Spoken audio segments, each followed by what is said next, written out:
CSIR net को कैसे qualify किया जा सकता है, कैसे उसको क्रैक किया जा सकता है, इसके लिए क्या प्लानिंग होनी चाहिए, कैसे इसको पढ़ना चाहिए, क्या क्या इसके लिए आप लोग स्टेप ले सकते हैं जिससे कि आपका CSIR नेट क्वालिफाई हो जाए। मैंने देखा है बच्चों को बहुत बहुत टाइम तक तैयारी करते हैं, बहुत मेहनत करते हैं, लेकिन उसके बाद भी उनका CSIR नेट क्वालिफाई नहीं होता है। उसका रीजन ये नहीं होता कि आप लोग पढ़े नहीं, आप लोगों ने बहुत मेहनत होती है। उसका रीजन ये होता है कि आपकी एक प्रॉपर प्लानिंग नहीं होती है, आपकी एक स्ट्रेटजी नहीं होती है, क्योंकि एग्जाम क्वालिफाई करने के लिए हार्ड वर्क के साथ स्मार्ट वर्क का होना बहुत जरूरी है।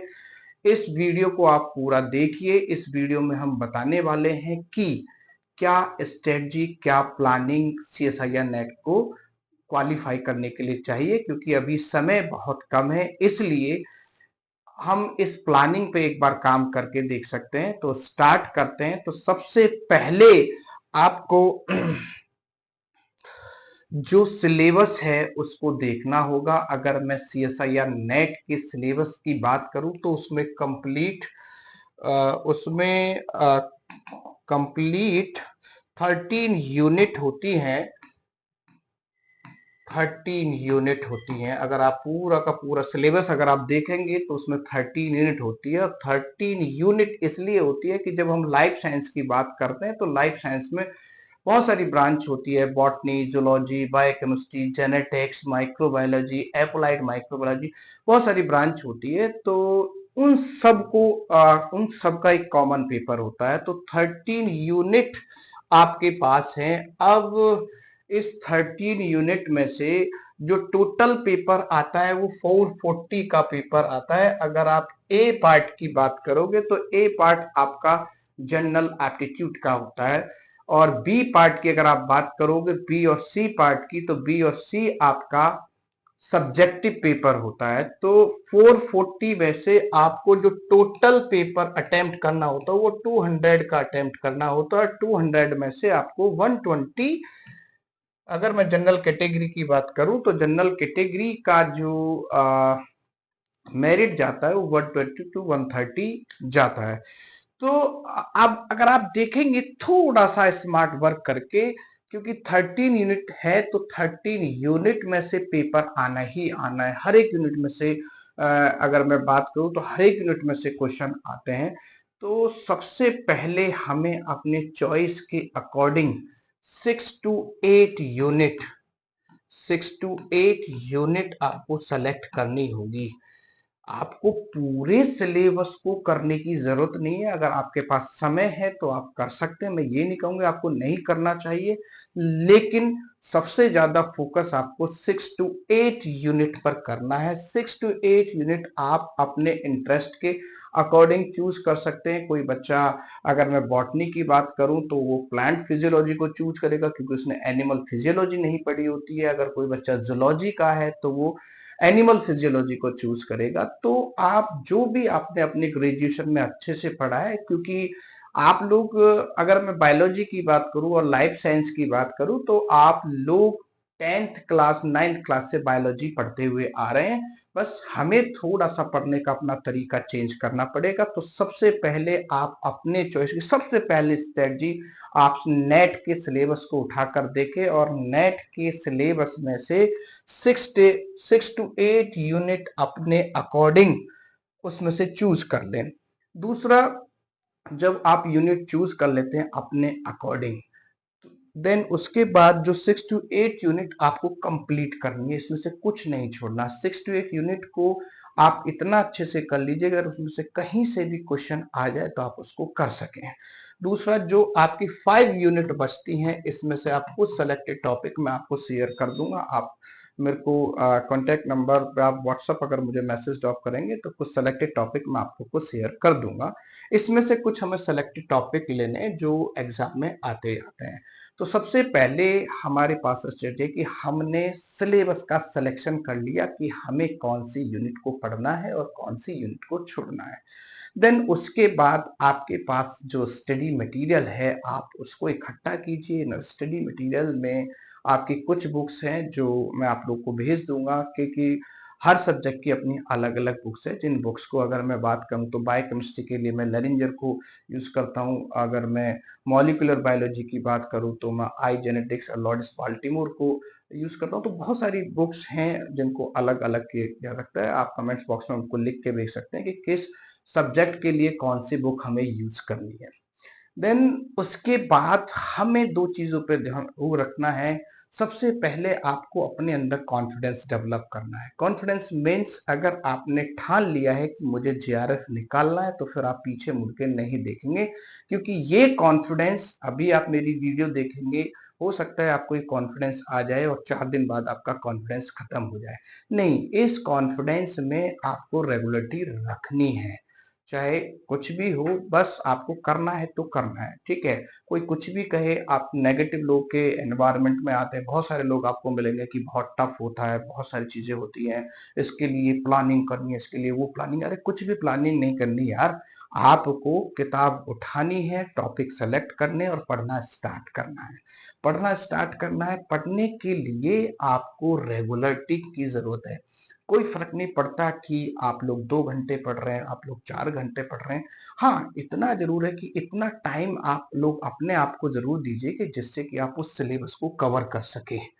उस सिलेबस को कवर करने के लिए आप, हर किसी का पढ़ने का तरीका भी अलग हो सकता है, क्योंकि कोई व्यक्ति एक टॉपिक को 2 घंटे में पढ़ रहा है तो कोई व्यक्ति 3 घंटे में पढ़ रहा है, कोई व्यक्ति 4 घंटे में पढ़ रहा है। दूसरा, जब हम लोग पढ़ते हैं तो पढ़ते हुए हमें ये ध्यान देना होता है कि जो हम पढ़ रहे हैं वो हमें याद कितना रहेगा। क्योंकि अगर मैं किसी से पूछ लेता हूँ, साहब आप, आज हमने प्लानिंग की है कि हमें 8 to 10 पढ़ना है, 8 to 10 हम लोग पढ़े और उसके बाद मैंने पूछा कि भाई क्या आपने पढ़ा है, तो पता चला कि अभी आपको रिवाइज करना है। नहीं, आपको चाहे एक टॉपिक, चाहे आधा टॉपिक पूरा खत्म हो, लेकिन उसको ऐसा पढ़ो जिसको आप दूसरे को बता सको, ठीक है। तो बड़ा सेलेक्टेड, बड़ा कंसंट्रेशन से आपको पढ़ना होता है। उसके बाद अगर हो सके तो जो भी आपने पढ़ा है, अगर हो सके तो जो भी आपने पढ़ा है, आपके आसपास के, आपके सब्जेक्ट के लोग होंगे, आप एक ग्रुप उनका बनाइए। ग्रुप डिस्कशन बहुत जरूरी है। ग्रुप डिस्कशन के बिना आप लोग जो भी चीजें आप एक बार डिस्कस कर लेते हो, कभी भी फिर उसको नहीं भूलते हैं। तो आप अपने फ्रेंड के साथ एक ग्रुप बनाइए और उस ग्रुप में आप लोग डिस्कशन उसको करिए। देन उसके बाद ये आपका स्ट्रेटजी कंटिन्यूस होना चाहिए। आप भले ही 2 घंटे पढ़े, भले ही 4 घंटे पढ़े, लेकिन डेली पढ़ें। उसको गैप मत दीजिए। किसी भी एग्जाम को क्वालिफाई करने के लिए आपकी रेगुलरिटी का होना बहुत जरूरी है। उसके बाद अब आप लोग क्या करेंगे कि ग्रुप डिस्कशन करेंगे। एक अपना रिवीजन जो आप लोग करते हैं, रिवीजन को आप पर्टिकुलर समय देने बैठ जाते हैं कि भाई हमने पढ़ लिया, अब इतने घंटे हमें रिवीजन करना है। नहीं, रिवीजन तो आपका, जब आप अपने रूटीन वर्क करते हैं, आप खाते पीते हैं, तो रिवीजन वो टाइम एक्चुअल रिवीजन का होता है। आपके दिमाग में चल रहा होता है कि आपने रेप्लिकेशन पढ़ा है, रेप्लिकेशन में कौन से एंजाइम, जो भी टॉपिक आपने पढ़ा है।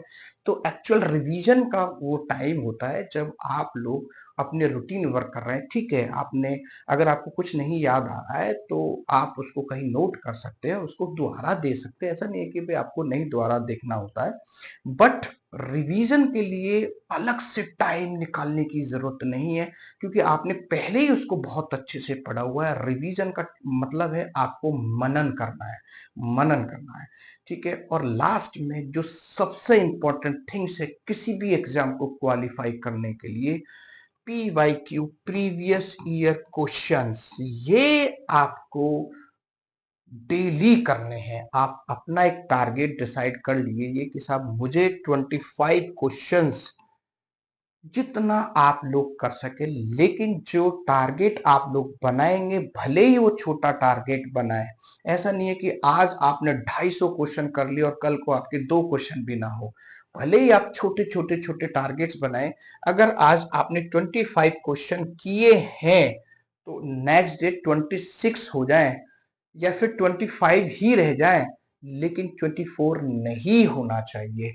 तो डेली आपको जो सबसे इंपॉर्टेंट थिंग्स है, क्योंकि जब तक आप क्वेश्चन नहीं करोगे, जब तक आप फंसोगे नहीं, और आप फंसोगे नहीं तो आपका जो दिमाग है ना ये काम नहीं करेगा, क्योंकि थ्योरी पढ़ते जा रहे हैं, पढ़ते जा रहे हैं, पढ़ते जा रहे हैं, ठीक है, और उसके बाद क्वेश्चन आपसे नहीं लग रहे हैं, तो उसके लिए आपको क्वेश्चन की प्रैक्टिस का होना बहुत जरूरी है। ये किसी भी एग्जाम को क्वालिफाई करने का सबसे बड़ा सीक्रेट मैं इसको मानता हूं कि जितने क्वेश्चंस, जितने PYQ आप लगाएंगे उतने ही जल्दी आप एग्जाम के पास पहुंचेंगे। PYQ लगाने का मतलब ये नहीं होता कि क्वेश्चंस रिपीट होते हैं। CSIR में मोस्टली कोई क्वेश्चन रिपीट नहीं होता, लेकिन एक छोटा सा एग्जांपल मैं आपको बता दूं। अगर आपने कोई टॉपिक DNA रेप्लिकेशन पढ़ा है तो DNA रेप्लिकेशन तो रेप्लिकेशन ही होगा ना, उसके जो एंजाइम्स है वही होंगे। ऐसा तो नहीं है कि भाई जो एंजाइम्स अब अभी आपने पढ़े और जब 4 महीने बाद जो एग्जाम हो रहा है उसमें एंजाइम्स बदल गए, क्वेश्चन वहीं से आना है, ठीक है, उसी टॉपिक से आना है, बस थोड़ा सा वो लोग टर्म क्वेश्चन को कर देते हैं। इसलिए आपको PYQ ही आपको करने हैं। अभी हम लोग बहुत जल्दी स्टार्ट करने वाले हैं, मैं आप लोगों के साथ, क्योंकि मैं C सेक्शन को आपका टारगेट करूंगा। C सेक्शन के क्वेश्चन की प्रैक्टिस मैं पर डे आप लोगों को कराऊंगा। तो इसलिए आप लोग एक अपनी प्लानिंग, एक अपना जो सेलेक्टेड चीजें हैं उनको कितना, देखो एक चीज मैं आपको और बता देता हूँ। कुछ लोगों का कहना होता है कि आपको मॉर्निंग में पढ़ना चाहिए, कुछ लोगों का आपको तो नाइट में पढ़ना चाहिए। आप लोग के पास 24 आवर है, हर किसी के पास 24 आवर है। आपका जब मन करे आप पढ़ें, आपको जब समय मिले जब आपको पढ़े, कोई फर्क नहीं पड़ता कि आप मॉर्निंग में प्लानिंग बना रहे हैं, कोई फर्क नहीं पड़ता कि आप नून में प्लानिंग बना रहे हैं। आपको पढ़ना है तो पढ़ना, क्योंकि 24 के बाद नेक्स्ट डे आना है। 24 मतलब उसको आप बढ़ा नहीं सकते हो। तो इसलिए जब आपका मन करे जब ही आपको वो पढ़ना है। नेक्स्ट वीडियो में हम लोग क्वेश्चंस डिस्कस करेंगे C सेक्शंस में। तो इसलिए अभी तक जिन लोगों ने मेरा ये चैनल सब्सक्राइब नहीं किया है वो अपना सब्सक्राइब कर दें, लाइक कर दे, शेयर कर दे। एक बार फिर हम थोड़ा सा समरी हम लोग बताते हैं। सबसे पहले आपको सिलेबस निकालना है, सिलेबस में से आपको 6 to 8 यूनिट आपको सेलेक्ट करनी है जिनको आपको कंप्लीट करना है। उसके बाद आपके सेलेक्टेड टॉपिक, उसके बाद आपको अपना स्टडी मटेरियल कलेक्ट करना है कि स्टडी मटेरियल आपको कहाँ से कौन सी चीजें पढ़नी है। देन उसके बाद आपको अपनी रेगुलरिटी बनानी है और एक ग्रुप डिस्कशन और PYQ most important of the exam. तो इसलिए इन सब चीजों पे आप लोग अपना काम करेंगे। धन्यवाद।